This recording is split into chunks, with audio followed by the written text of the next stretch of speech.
할렐루야. 주님의 은총과 평강이 함께 하시기를 축원합니다. 코로나로 많은 사람들이 힘들어하고 있습니다. 말씀과 기도로 잘 이겨내시고 또 새 힘을 얻으시기를 축원합니다. 모세가 시내산에서 천국 시민의 기본법이라고 할 수 있는 십계명을 선포하셨다면, 예수님은 갈릴리 그 작은 산에서, 연안에 있는 작은 산에서 팔복을 선포하셨습니다. 팔복은 비애터튜드라고 하는데, 번역하면은 지고한 복, 최고의 복, 최고의 행복, 이렇게 번역이 되는 말씀인 것입니다. 그래서 실제적으로 공동 번역성에 보면 이렇게 번역되어 있습니다. 의에 줄이고 목마른 자라는 이 말씀이 옳은 일에 줄이고 목마른 사람은 복이 있다가 아니라 행복하다, 행복하다. 그리고 그들은 만족할 것이다. 의에 줄이고 목마른 자의 삶을 살아가는 사람들이 행복하고 만족을 누리는 삶을 살게 된다, 이 말씀인 것입니다. 여러분, 기독교의 축복은 죽어서 사후에 하늘나라님 나라에 가서 멸류관을 받아 쓰는 그 타계적인 그것만이 아니고, 지상에서, 이 땅에서 이미 예수 안에서 우리가 누릴 수 있는, 또 누리는 복인 것입니다. 그러므로 예수님의 팔복은 이 세상의 복과는 비교할 수 없는 차원이 다른 지고한 복, 최고의 복, 슈프림 해피니스, 최상의 행복, 이렇게 번역되고 있는 것입니다. 여러분 다 그 복을 원하실 것입니다. 할렐루야. 저 말씀을 통해서 여러분들이 지고한 복, 또 지고한 행복, 특별히 오늘 네 번째 그 복이라고 할 수 있는 마음의 만족과 안식을 누리는 복을 받으시고 누리시기를 축원합니다. 예, 의에 줄이고 목마른 자가 복이 있다. 이런 사람들이 무슨 복을 받느냐? 이 땅에서 지고한 복을 받는데, 최상의 복을 받는데, 마음의 만족을 누리는 복을 누리면서 살게 될 것이다. 이 땅에 많은 부자가 있고 지식인이 있고 권력 있는 사람도 많지만 마음의 안식과 만족과 평안을 누리는 사람은 없습니다. 예수님 안에서, 믿음 안에서 주어지는 최고의 복인 것입니다. 팔복은 우리 믿는 자들에게 주어지는 특권이고, 이 땅에서 누리는 지고한 복이고 행복인 것입니다. 여러분, 행복을 어디에서 찾습니까? 예수님 안에서 이 팔복을 찾으시고 누리시고 전하시기를 축원합니다. 예, 이 의에 줄이고 목마른 자라는 이게 뭘 의미하느냐? 크게 두 가지로 우리가 해석을 해야 되는 것입니다. 크게 두 가지로. 그래서 평신도들은 이 말 이렇게 훅 읽고 지나가 버리면 이게 잘 무슨 뜻인지 모르는 것입니다. 목사들도 많은 설교를 강단에서 이렇게 하지만 굉장히 깊은 의미를 담고 있습니다. 그래서 이 의에 줄이고 목마른 자의 삶을 살라는 말씀은, 그래야 지고한 복, 행복에 이른다고 하는 말씀은, 첫째로는 하나님 앞에 더 의로운 자로 서도록, 하나님 앞에 의로운 자로 설 수 있도록 하기 위해서 목말라 하고 줄이고 그렇게 일평생을 사는 사람들이 복 있다, 행복하다, 마음의 안식과 평안이 있다, 그 말씀인 것입니다. 우리는 이미 옛날 예수 믿고 거듭났습니다. 구원 받았습니다. 그럼에도 불구하고 우리가 하나님 앞에 의로운 자로 서야 된다는 것입니다. 이미 목욕한 사람도 발을 씻는 것과 마찬가지로 우리 인간은 이 땅에서 사는 날 동안 타락한 죄성을 갖고 있기 때문에 항상 하나님 앞에 의롭게 서기를 노력해야 되고 힘써야 되고 목말라 해야만 그것이 가능하다. 한번 구원받는 것으로 끝나지 않는다, 그 말씀인 것입니다. 그래서 예레미야 5장에 보면 우리 인간의 죄는 하나님께로부터 임하는 모든 좋은 것을 막느니라 이렇게 되어 있습니다. 우리 인간이 죄를 지면, 여러분 가정에 죄를 지면 하나님께서 임하는 여러분들의 모든 좋은 것들, 번영이고 성공이고 자식이 잘 되는 것이고 이 땅에서 형통하는 것이고 좋은 것, 건강도 마찬가지고 이게 막힌다. 또 국가가 죄를 많이 지면 하나님께로부터 임하는 또 받을 수 있는 모든 좋은 것들이 가로막힌다. 이렇게 되는 것입니다. 그래서 우리는 항상 하나님 앞에 죄를 회개하고 자신의 의를 내세우지 말고 교만하지 말고 자신의 죄인됨을 고백하면서 하나님 앞에 의롭게 서기 위해서 노력해야 된다는 것입니다. 그러면 우리 인간에게도 어느 정도 의의가 있다고 말하는 사람들이 많습니다. 그러나 이사야서 64장 6절에 보면 우리의 의는 다 더러운 옷과 같으며 인간의 의, 인간의 도덕성, 인간의 착하다고 하는 선하다고 하는 이 땅에서의 모든 그 행동들이 더럽다 그랬습니다. 이기적이고 교만하고 자기 과시하고 자기중심적이고 왕국을 세우는 게 아니라 자기 왕국을 세우고 이런 식이 된다는 것입니다. 위선적이라는 것입니다. 인간의 의는 더럽다. 더러운 옷과 같다. 그 벗어놓고 새로운 의의 옷을 입어야 하나님 앞에 설 수 있다는 것입니다. 여러분 또 구약에 보면 스가랴서에 보면은 3장에 대제사장이 나오죠. 대제사장이면은 하나님 잘 믿는 사람 아니겠습니까? 국가를 대표해서. 그런데 대제사장이 여호수아가 하나님 앞에 서 있는데 더러운 옷을 입고 있더라 그랬습니다. 더러운 옷을 입고 있더라. 그래서 천사를 통해서 그 옷을 벗기고 새로운 옷을 입히는 것을 이제 보여주셨습니다. 이게 뭘 의미하겠습니까? 인간의 더러운 이 땅에서 입고 있는 이 옷을 다 예수님을 통해서 벗어놓고 새로운 의의 옷을 입어야 된다는 사실을 말씀해주고 있는 것입니다. 그러면 우리가 어떻게 하나님 앞에서 의로운 자로 설 수 있을까요? 또 그렇게 목말라 해야 될까요? 날마다. 예. 이 성경은 세 가지로 그 방법을 말씀해주고 있습니다. 우리 인간은 다 타락했지만 예수님의 보혈을 믿고 제 사함을 받으면 하나님 앞에 의인으로 설 수 있다. 이를 위해서 목말라 하고 또 굶주려 하며 사모하면서 평생을 그렇게 살아라. 이게 의에 주르고 목마른 자의 삶의 모습이다. 그래야만 너희들은 하나님 앞에 의롭다 함을 받고 설 수 있다. 그 말인 것입니다. 여러분 스가랴 13장 1절에 보면 그날에 죄와 더러움을 씻는 셈이 다윗의 족속과 예루살렘 주민을 위하여 열리리라. 시작되리라. 오픈되리라. 가능하게 된다. 죄가 닫혀있던 속죄가 제3의 길이 이제 열리게 되는 날이 온다. 이것은 이 스가랴가 예수님의 십자가의 보혈을 통해서 죄 지은 인생들이 인류가 깨끗함을 받고 그 보혈로 말미암아서 제3을 받아서 의롭게 되어져서 하나님 앞에 서게 될 수 있게 될 것을 예언해 준 말씀인데 예수님의 십자가 주심으로 이것이 성취된 것입니다. 할렐루야. 예. 그래서 스가랴가 예언한 이 죄를 씻는 셈은 오늘날 교회를 말하는 것입니다. 교회는 죄를 씻는 셈인 것입니다. 그리고 보혈의 셈인 것입니다.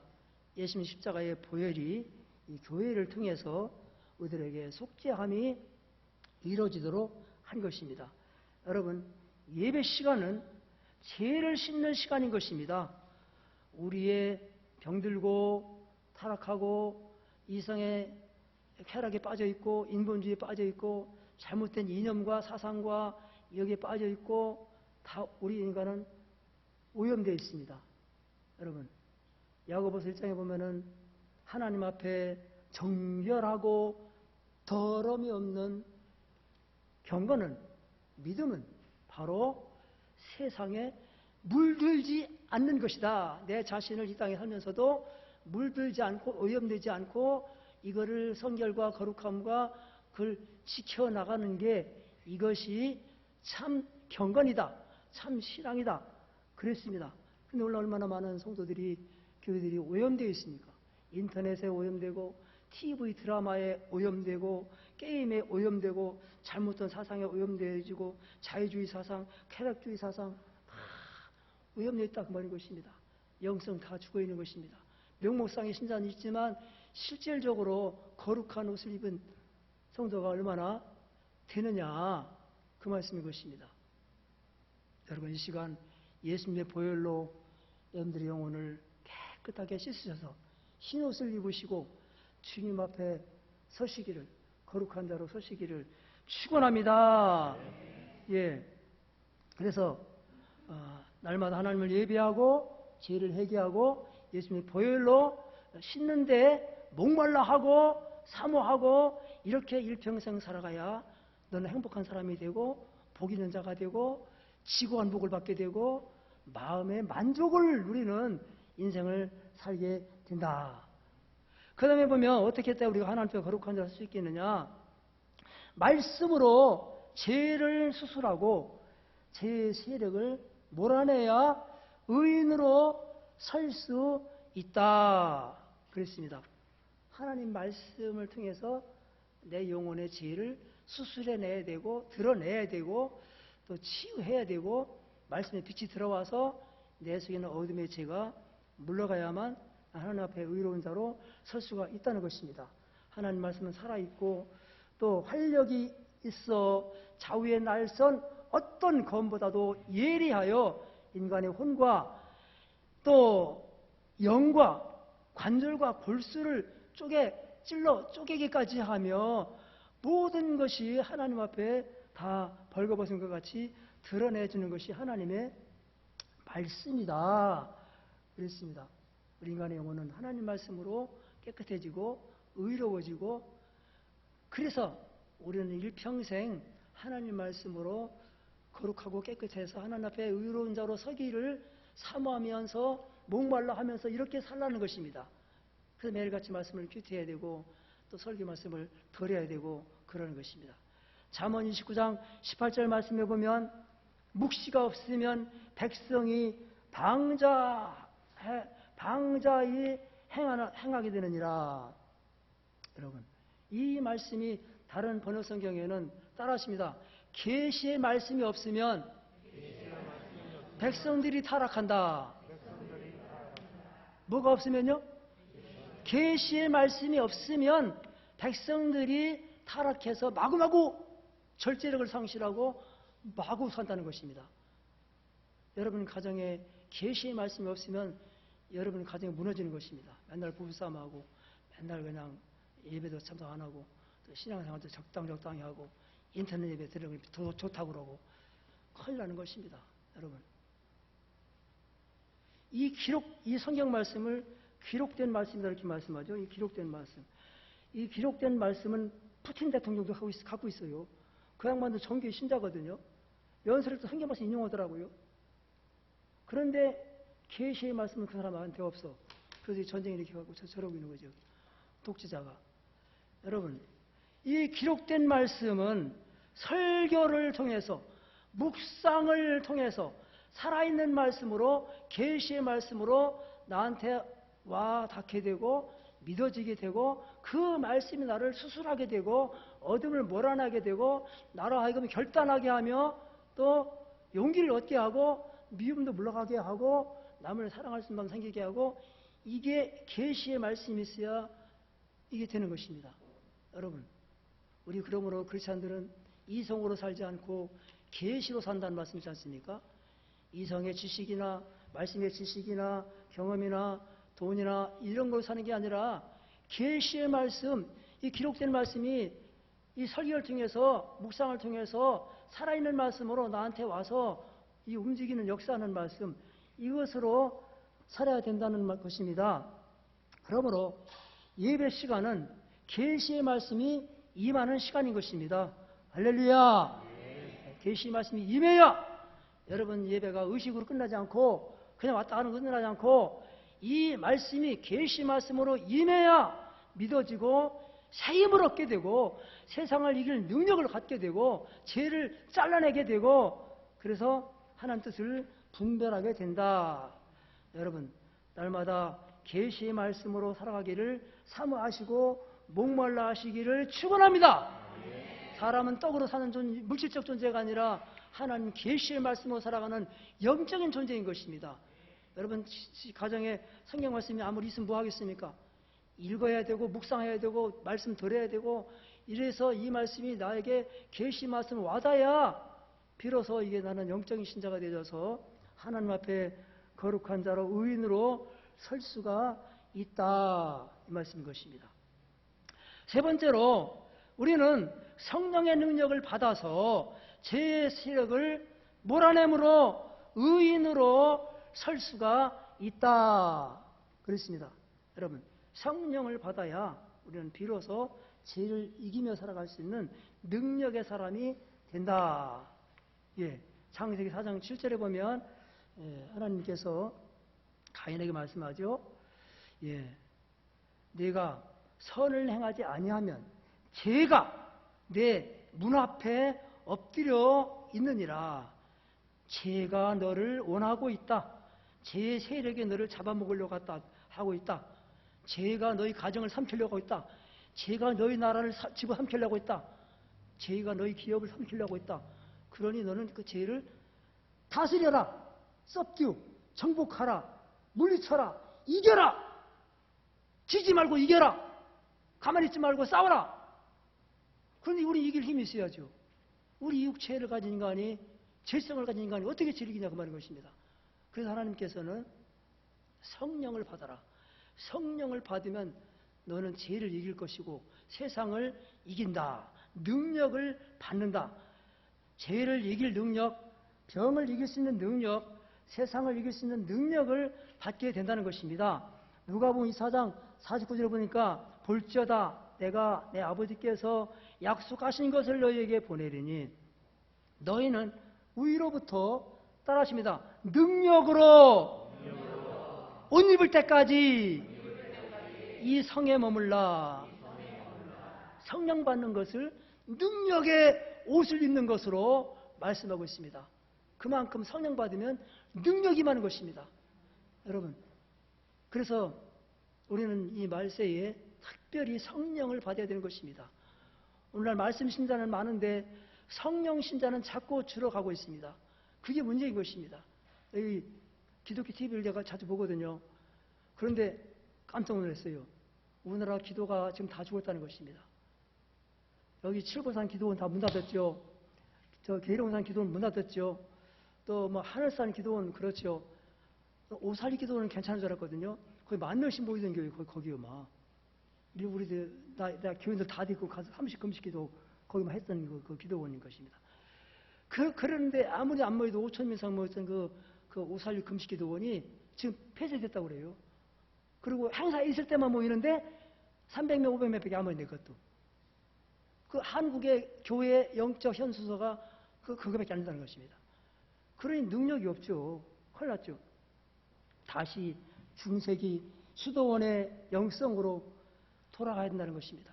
금식기도 해야 되고 모여야 되고 여러분 따라하십니다. 모여서 예배 드릴 때 성령의 불이 임한다. 모여야 되는 것입니다. 예배 드려야 되는 것입니다. 예배 시간에 불이 임하는 거예요. 지금 성령의 불이 여러분들에게 임하고 있습니다. 그래서 여러분들을 치유하고 있는 거예요. 슬픈 마음도 치유하고 낙심된 것도 치유하고 병도 치유하고 새로운 나에게 꿈도 주시고 그러는 것입니다. 여러분 성령이 임하면 너희가 권능을 받으리라. 권능을 받으리라. 여러분 미국의 스톡스 목사님은 부흥사인데 그가 찬송시를 썼죠. 성령이여 강림하사 큰 권능 주옵소서. 뭘 줘요? 큰 권능을 주시옵소서. 성령이 임하셔서 이 지식적인 신앙이 아니고 사변적인 신앙이 아니라 큰 권능 있는 능력 있는 신앙을 달라고 그 부흥운동을 하면서 미국 교회를 막 다 참된 교회를 일으키고 마루가 다 막 꺼져 앉을 만큼 이렇게 기도를 했어요. 그 경건운동을 하고 부흥운동을 하게 된 것입니다. 여러분 찬송가 184장에 불길 같은 성령이여 간구하는 우리에게 지금 강림하셔서 영광을 보여주시옵소서. 하나님의 임재를 보게 하옵소서. 하나님의 계시를 보게 하옵소서. 예배 시간은 하나님의 계시를 받는 시간인 것입니다. 성령을 받는 시간인 것입니다. 불을 받는 시간인 것입니다.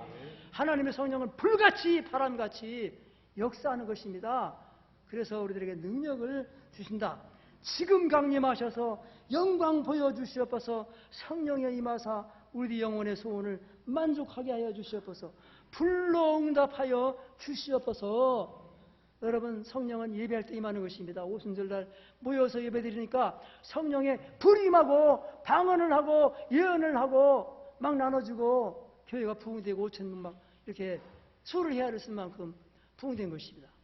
여러분, 뜨겁게 기도할 때에 성령의 불이 임하는 것입니다. 할렐루야.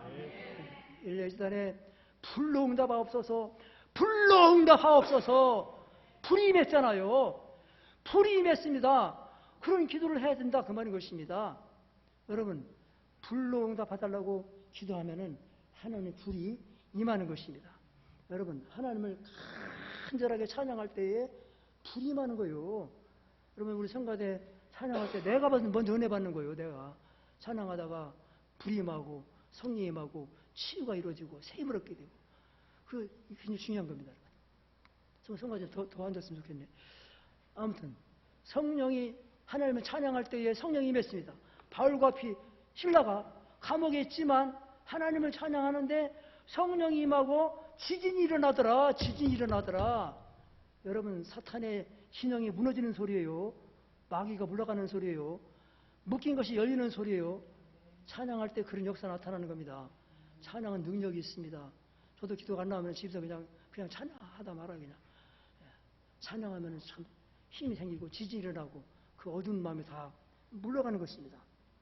여러분, 따라하십니다. 말씀을 들을 때에 성령이 임하신다. 언제 성령이 임한다고요? 그러니까 예배에서 빨리 나와야 되고 여기 설교를 들어야 되고 그러는 겁니다. 여러분, 목회자들은 다 7년 이상 신학 공부한 사람들이고 전문적으로 맨날 이거 연구하는 사람들입니다. 그냥 내가 혼자 하면 되지. 아닙니다. 안 되는 겁니다, 여러분들. 그래서 이 설교자를 통해서 이 소화된 말씀, 이 계시된 말씀을 선포할 때에 그 비로소 그게 그 말씀이었네. 나 그거 몰랐는데 이렇게 됐네.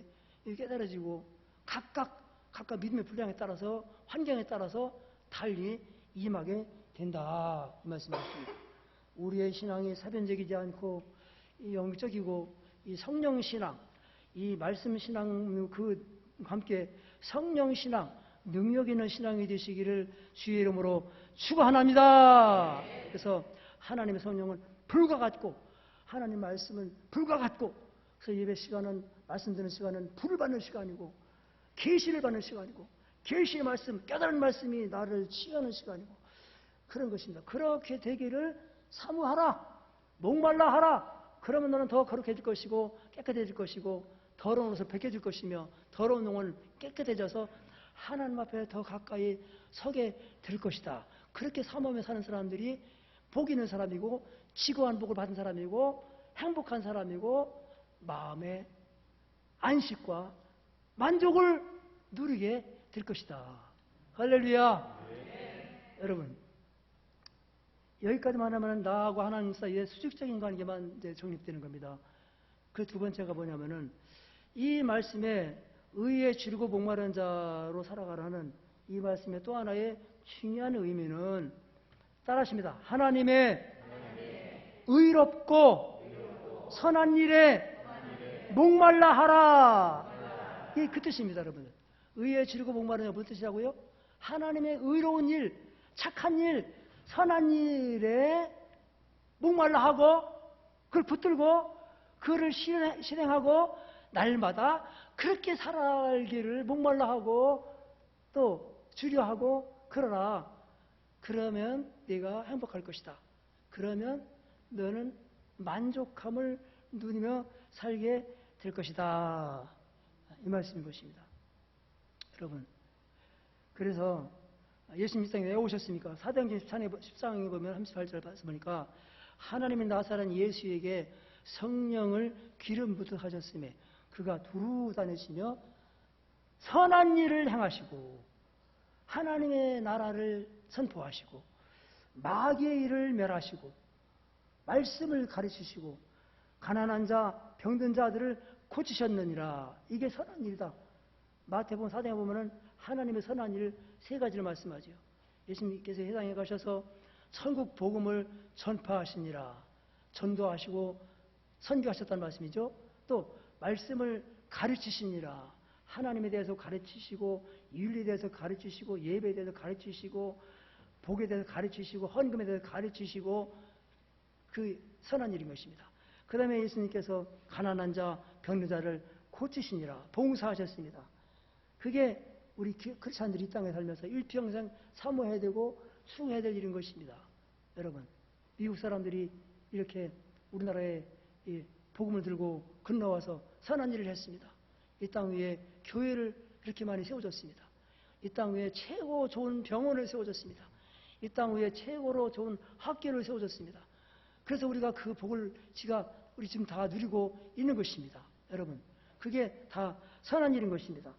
여러분, 빌립보서 4장 13절에 보면은 빌립보서 2장 13절 말씀에 너희 안에서 행하시는 이는 하나님이시니라. 자기의 기쁘신 뜻을 위하여 따라하시신다. 너희에게 소원을 두고 행하게 하시느니라. 어렵죠. 뭔 뜻인지 어렵죠. 어려워요. 평신도 읽기는. 이 말을 정확하게 번역하면 이렇습니다. 하나님이 성령으로 내 영혼 속에 오셔서 일하고 계신다. 할렐루야. 여러분 영혼 속에 누가 와서 일하고 있다고요? 예수님이 영이신 성령님이 내 가정 속에 내 영혼 속에 우리 교회에 오셔서 일하고 있다. 그거 알아라. 그거 깨달아라. 무슨 일을 하느냐? 두 가지입니다. 너희 안에 소원을 심어주신다. 다시 말하면 소원을 품게 하신다. To will 영어로 알죠? 의지, 선한 일에 대한 의지를 갖게 하고 소원을 품게 하고 그걸 누가 하시냐면 하나님의 성령이 그 일을 하신다. 그게 비전이라. 그거 얼른 붙들어라. 얼른 붙들어. 그거 뺏기지 말고 남한테 내기지 말고 얼른 내가 붙들어. 그렇게 그거를 하면 너는 만족할 것이고 너는 직원 보고 받을 것이야. 그 다음에 성령이 무슨 일을 하냐면은 그 일을 나에게 품게 할 뿐만 아니라 to act. 그걸 행하도록 능력 주시고 돈 주시고 사람 붙여주시고 막 여기 동역자 붙여주시고 막 그거 누가 하시느냐? 성령이 하신다. 여러분 신앙생활은 그렇게 하는 겁니다. 할렐루야. 내 힘으로 하려고 하면 다 시험들어요 막. 그런데 성령이 내 속에 와서 역사하시고 성령이 내 속에 의지를 갖게 하셔서 이 일을 이걸 내가 해야 되겠다고는 그 뜻을 내가 갖게 하시고 각자 달라요. 각자 달라 사람마다. 또 그 일을 행동으로 옮기게 하시고 이루어지게 하시고 그거 다 이루어지기까지는 안 들어가셔. 안 죽어. 보도나서도 괜찮고 아파도 안 죽어. 왜? 그거를 다 이루어야 하나님 들어가시거든요. 할렐루야. 여러분 제가 지난달에 안산에 갔다 왔거든요. 장로교 권사님인데 저 전화 왔더라고요. 저도 만나야 되겠대요. 그래서 왜요? 만나서 얘기해야 된다는 거예요. 그러면 제가 대답하죠. 아니 코로나라 식사는 하지 말고 그냥 대화만 하자는 거예요. 그래서 이제 제가 차 몰고 갔습니다. 갔는데 그 권사님 연세가 지금 84살입니다. 84살. 많으시죠? 그 권사님 84살이요. 그래서 뭐라고 하냐면은 눈물을 글썽이면서 목사님 나는 평생에 하나님께 너무나 많은 복을 받았어요. 나는 이제 살 날이 많지는 않은 것 같아요. 그런데 내가 남은 생애 동안에 뭔가 하나님을 위해서 한 가지를 하고 가고 싶어요. 그런데 내가 교회를 주고 싶으면 있다는 거예요. 그러면 어떻게 하면 되냐고 물어보는 거예요. 이야, 그래서 제가 놀랐습니다. 아니, 권사님, 방법은 있지만 그게 돈이 많이 들어가는 일이라고 얼마면 되냐고. 인도 같은 경우는 3천만 원이나 짓고 필리핀은 땅을 사야 되니까 5천만 원 이상 든다고 그러니까 그럼 필리핀은 어렵겠고 인도는 내가 좀 노력하면은 내 딸하고 같이 해서 지을 수 있을 것 같으네요. 기간은 몇 달만 기다리면 될 것 같으네요. 그러고 기도해달라는 거 저한테. 저 놀랐습니다. 하나님이 그 권사님한테 to will, 그 마음을 주신 거예요. 그거 붙든 거지, 그 권사님은. 그걸. 내가 죽기 전에, 그래, 나는 이룰 거 다 이뤘는데, 이거 하나 더 해놓고 내가 하나님께 가겠다. 그거 붙으신 거예요. 그래서 기도하고 있어요, 이제. 될 걸로 믿습니다. 하나님은 소원을 품게 할 뿐만 아니라 그것을 이루게도 하신 분이 하나님이시다. 그랬거든요. 할렐루야. 그러면 하나님은 이 시간에 여러분들에게, 여러분 가정에게, 우리 가정, 우리 교회에게, 아니, 우리 민족에게 무엇을 하게 하시고, 뜻을 품게 하시고, 무슨 일을 이루기를 원하실까요? 없구만요. 안 되죠, 여러분. 하나님 앞에 그런 계시가 있어야 되지요. 꿈으로든 설교 도중에든 말씀으로든 아니면 저를 통해서 이 시간 말씀을 듣는 이 시간 순간이라든 하나님, 나는 이 땅에 먹고 살다가 죽는 게 아니고 내가 무엇을 하나님을 위해서 뜻을 품을까요? 나 남은 여생에 나 돈도 없는데 몸도 시원찮은데 걱정하지 마세요. 돈은 하나님 주시오. 그리고 일꾼도 하나님 붙여주시오. 또 되게 하셔 하나님. 절대 뜻만 품으면 되게 하셔. 내 소원대로 되리라 했거든요. 그 씨앗이요, 씨앗. 여러분, 그거를 항상 고민해야 되는 것입니다. 하나님, 나는 하나님 앞에 하나님 나에게 무엇을 하나님 대해서 일하고 계십니까? 뭘 의지를 내가 갖기 원하십니까? 나에게 뭘 그걸 행하기 원하십니까? 없다고요? 안 되죠.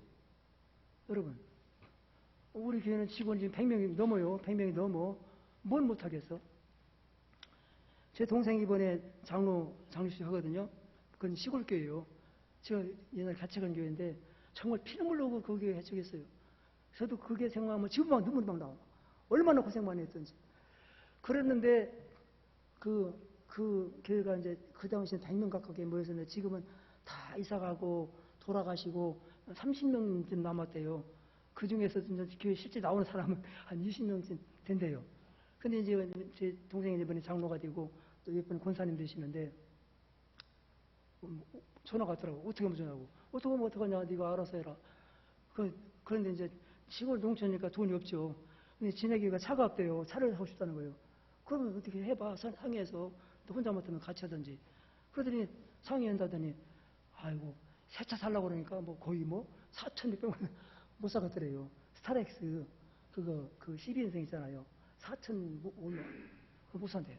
그래서 그냥 1년 된 거 그냥 3천만 원이면 샀다고 3천만 원. 잘했다고 그랬어요. 너 그래도 하나님께 너 그런 뜻을 주심도 하나님이신데 직분은 복이고 영광이고 가문의 대대로 영광인데 그렇지만 직분은 사명이다 너. 너도 잘했다. 그렇게 내가 이제 전화를 했습니다. 여러분들은 과연 뭘 마음속에 지금 결단하게 하십니까? 내 갑자서는 뭐라겠습니까? 내 갑자서는 나는 평생 술을 먹지 않겠습니다. 나는 평생 텐트에서 살겠습니다. 장막에서만 살겠습니다. 이런 판옥집에 살지 않겠습니다. 그게 서운했어요. 그 대대로 그걸 지켰어. 여러분, 그 다니엘이 어떻게 했습니까? 나는 왕의 그 맛있는 고기, 왕이 먹는 그 식탁을 나는 거절하겠습니다. 내가 절제하겠습니다. 안 먹겠습니다. 술도 안 먹겠습니다. 나 채식하면서 살겠습니다. 하나님이 다니엘을 바벨론의 총리가 되게 하셨어요. 여러분 다윗은 뭐라겠습니까? 하나님, 내 영혼아 깰지어다. 비파야 수금아 깰지어다. 내가 새벽을 깨우겠습니다. 새벽기도 하겠다. 그 말 아니겠습니까? 여러분 새벽을 깨우시기 바랍니다. 할렐루야. 여러분 기업도 어려워지고 가정도 어렵고 아프고 새벽기도 하셔야 됩니다. 금요기도 하셔야 됩니다. 금식기도 하셔야 됩니다. 여기 다 하잖아요. 선한 일에 힘써야 된다. 선한 일에 힘써야 하나님이 선한 일에 힘써야만 그 가정을 복을 주신다. 그랬습니다. 하여튼 여러분 우리 교회도 선한 일을 많이 하고 있습니다. 또 우리 목사님도 복지목회에게 핵심을 두고 있습니다. 이번에도 필리핀에 그 태풍 불어갖고 막 지붕 다 날아간 거 우리 교회가 헌금 해갖고 다는 아니지만 그 지붕 다 했어요. 지금 하고 있을 겁니다. 그 얼마나 감사합니까? 우리가 매달 이렇게 100만 원 이상씩 선교 헌금을 보내고 있어요. 선교사님들 생활비 부족하니까 보태라고 그 우리가 매달 100만 원 이상 보내고 있는 거예요. 그 이상 보내죠. 어디 지난번 그 크리스마스 때는 우리 교회 헌금, 우리 교회도 쓸 거 많지만 하나도 안 쓰고 다 그냥 동사무소 가서 그 구제하라고 그 300 몇십만 원 갖다가 줬잖아요. 그리고 또 우리 교회 학생들, 가난한 학생들, 3명 대학생들 등록금 매 학기마다 이렇게 또 되고 있잖아요. 또 해외 교회도 이렇게 세워서 이렇게 잘 부흥되고 있고, 선교사님들 생활비 되고 있고, 이 우리 중앙교회가 의에 줄이고 목말라서 그거를 추구하기 위해서 그걸 붙들고 하고 있는 거예요, 이제. 그런데 그거를 계속 하라고 그랬어요. 그래야 내가 만족하고 내가 행복하고 지고한 복을 누리면서 살게 된다. 할렐루야. 저는 얼마 전, 오래전부터 이제 고민하며 기도하는 게 있습니다. 이제 원로 목사가 뭐라고 할 수 없죠. 정말 기도하고 있어요. 우리 교회가 이게 앞으로 성장하기 위해서는 정말 뭘 해야 되겠는가. 예. 가끔 가다가 내가 주차장에서 싸우는 걸 봤어요. 싸우는 거 봤어. 안타깝죠. 병원도 막 찾아달라고 그러고, 약국도 와서 막 찾아달라고 그러고, 우리 성도들은 또 뭐 있으면 막 그냥 막 대야 되니까 또 대라고. 주차 공간은 없어. 진짜. 그래서 제가 아마 새벽마다, 저녁마다 우리 집사람하고 기도하는 거예요. 하나님, 우리 교회 주차장 좀 넓혀주세요. 이거. 하나님, 이거 급합니다. 이거. 누가 오고 싶어도 못 오는 거예요. 주차 못 하니까. 지금은 주차장 없으면 힘들어요, 진짜. 아마 기도하고 있습니다. 아무튼, 여러분, 하나님 앞에 뜻을 품으시기 바랍니다. 젊은이들 결혼하세요. 뜻을 품으세요. 애기 낳으세요. 나는 윤석열 대통령한테 그거를 권유하고 싶어.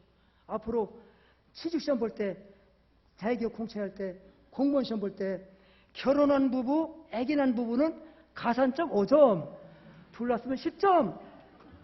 그럼 왜 결혼 안 하겠어? 고등학생도 하겠지만. 너무 이른가? 큰일 났어. 우리나라 5만 명씩 줄어 인구가. 지방도시 앞으로 몇 년 지나면 다 없어질 때가 되게 많대, 지금. 큰일 났어, 이거. 외국에서 이게 200만 명가 들어와 있어도 중소기업들 일꾼이 없어서 난리 났어요, 지금 이제. 그럼 어떡합니까?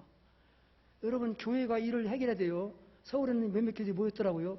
교회에서 청년들 결혼시키기 운동, 애기 낳기 운동 전개하더라고. 막, 이렇게 자꾸 막 가입해갖고. 결혼이 자꾸 늦어지고, 애기 안 낳고, 그게 문화가 돼버리고. 아닙니다, 아니요. 그거는 이성으로 사는 거예요.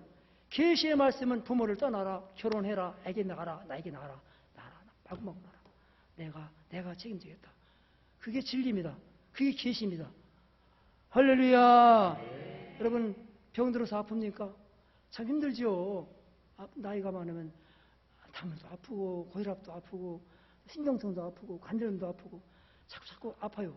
우리나라 건강연령이 60몇 세고 나머지는 계속 두세 가지 알타가 간다고 하더라고요.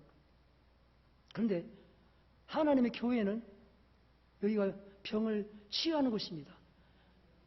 요한복음 5장 2절에 보니까 베데스다 못에 예수님이 오셨는데 그 천사가 내려와서 물을 이렇게 움직일 때 그때에 무슨 병에 걸렸든지 거기에 들어간 자들은 나았더라. 그래서 예수님이 거기 오셨습니다. 38년 된 병자를 고쳐주셨습니다. 또 예수님이 12해 동안 모든 약을 다 써도 소용도 없는 혈루병 여인을 따라 내 믿음이 너를 구원하였으니 병에서 놓여서 건강할지어다. 평안히 가라. 고쳤어요. 고쳤어. 할렐루야. 네. 여러분, 지금도 예수 믿고 병 고친 사람들이 무지개수로 많습니다. 무지개수로 많아요. 여러분, 기독교 TV 간증 들어보세요. 얼마나 많은 사람들이 병을 고치나. 지금도 믿고 구하면 병든 자를 구원하리니. 여러분, 믿음의 기도는 병든 자를 구원하리니 주께서 일으키시리라.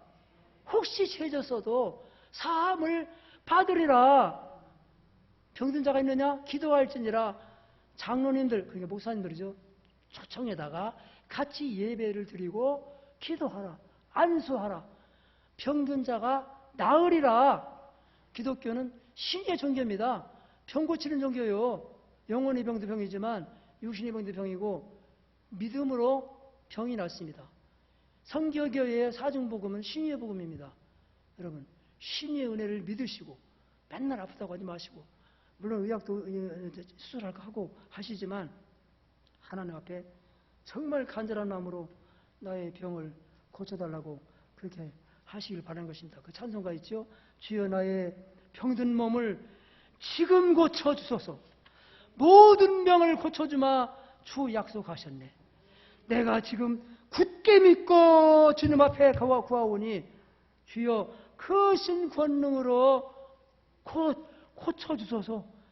주를 위해 살겠으니 나를 고쳐주소서. 나 위해 살려고 하지 않습니다. 주를 위해서 살겠습니다. 내게 속한 모든 것 다 주님의 것입니다. 성령이여 강림하시고 능력 있는 손을 펴서 내 몸을 터치하시고 고쳐주시옵소서. 그렇게 기도하세요. 그 병이 낫습니다. 순간적으로 낫습니다. 서서히 낫기도 하고, 그리고 병을 이길 만한 능력을 주시는 거예요. 우울증이 사라져요. 희한하게 사라져요. 예. 기업도 기도하는 사람들은 살아나게 돼 있어요. 여러분, 의에 줄이고 목마른 자라는 것은 이와 같이 하나님 앞에 보혈로, 말씀으로, 성령으로 깨끗해져서 거룩한 자로 서기를 목말라 하라는 말씀이고, 또 이 땅에 내가 살면서 착한 일, 선한 일을 내가 붙잡고 그거를 비전으로 붙잡고 그 뜻을 소멸하지 말고 없애지 말고 무시하지 말고 그것을 액트로 옮겨서 내가 하는 게 아니라니까요. 성령이 하신다니까요. 내가 뜻만 품고 통지를 구하면은 돈도 보탤 사람 보태주시고 일꾼도 보탤 사람 보태주시고 기술자도 붙여주시고 기적이요, 기적. 정말 기적이라니까요. 이거 체험한 사람은 몰라요, 진짜. 여러분, 하나님이 하시는 겁니다. 하나님의 일은 하나님이 하시는 거예요. 예. 그래서 이 나라가 참으로 복된 나라가 되려면은 의에 줄이고 목마른 자가 많아야 되는 것입니다. 여러분, 이제 우크라이나 얼마나 불쌍합니까? 저 막 눈물이 막 나와요. 내가 어떻게 할 수도 없고 기도만 매일같이 찌릴 때마다 기도하는 거예요. 우크라이나 저 침략군들을 빨리 디피트 하시고 몰아내 주시고 그 민주주의를 지켜내게 해달라고. 그건 참 우리나라 교회들이 많이 높더라고요. 이번에 순복음께서 5억 내놨어요. 5억. 사랑의 교회가 1억 내놓더라고요. 또 김사만 목사님 명성교회 1억 내놓더라고요. 새오든교회가 5천만 원 내놓더라고요. 그 밖에 어떤 연예인이 또 1억 내놓더라고요. 수십억 금방 모아졌어요. 그 대상을 통해서 아니면 직접 거기에 수기자를 통해서 이게 다 전달되고 있어요. 우리나라는 참 감사해요. 그 부분은. 아직도 이 나라에 경건한 신자가 많이 있죠.